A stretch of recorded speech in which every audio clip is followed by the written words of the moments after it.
கடைசியா ரொம்ப முக்கியமான ஒரு விஷயத்தோட இந்த உரையை நான் முடிக்க விரும்புறேன். குரான் அத்தியாயம் 3 வசனம் 19 சொல்றது என்னன்னா, சமாதானமான சமநிலையுள்ள வாழ்க்கை முறைதான் உண்மையான இறைவழி. இறைவனுக்கும் நமக்குமான தொடர்பு மத்தவங்களுக்கு துன்பம் தர்றதா இருக்கவே கூடாது. குரான் நமக்கு காட்டுற சலாத் அப்படிங்கிறது ஏதோ ஒரு சடங்கு சம்பிரதாயம் மட்டும் கிடையாதுங்க. அது மனிதர்களுக்கு இடையில அமைதியையும் ஒழுக்கத்தையும் ஒரு பாதுகாப்பான உணர்வையும் வளர்க்கிற ஒரு முழுமையான வாழ்வியல் முறை.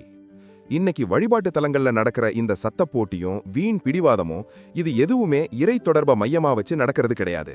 இதெல்லாம் நிர்வாகிகளோட அகங்காரத்தையும் ஈகோவையும் போட்டி மனப்பான்மையையும் தான் வெளிச்சம் போட்டு காட்டுது. அதனால நமக்கு விழிப்புணர்வு ரொம்ப அவசியம். நம்ம கிட்ட இருக்கிற நல்ல குணங்களை பார்த்து மக்கள் நம்ம பக்கம் ஈர்க்கப்படணும். நாம போடுற சத்தத்தை பார்த்து அவங்க வெறுப்படைய கூடாது. அதே மாதிரி சமூக நலனை மதிக்கிற நல்ல பள்ளிவாசல்களை நாம அடையாளம் கண்டு அவங்களுக்கு தான் நம்ம ஆதரவை கொடுக்கணும். அரசாங்கம் போடுற நலத்திட்ட சட்டங்களை ஏதோ மதத்துக்கு எதிரான அடக்குமுறைன்னு பார்க்காதீங்க. அது எல்லாரோட அமைதிக்காகவும் உருவாக்கப்பட்டதுன்னு புரிஞ்சுக்கிட்டு அதுக்கு நாம முழுசா ஒத்துழைக்கணும். இதுவும் நமக்கு ஒரு முக்கியமான பொறுப்பு தான். உண்மையான இறைப்பற்றுங்கிறது எங்க இருக்கு தெரியுமா? அடுத்தவங்களோட நிம்மதியை கெடுக்காம பாதுகாக்கிறதுலையும் சுத்தம், ஒழுக்கம், பகுத்தறிவு இதையெல்லாம் கடைபிடிக்கிறதுலையும் தான் இருக்கு. நாம எப்பவுமே நன்மையான விஷயத்துல ஒன்னு சேரணும். துன்பம் தர்ற அத்துமீறல்கள்ல இருந்து ஒதுங்கி நிக்கணும். கடைசியா நான் சொல்றது இதுதான்.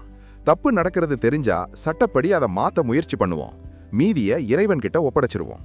அதுக்கப்புறம் நாம நம்மளை திருத்திக்கிறதுல முழு கவனத்தையும் செலுத்துவோம்.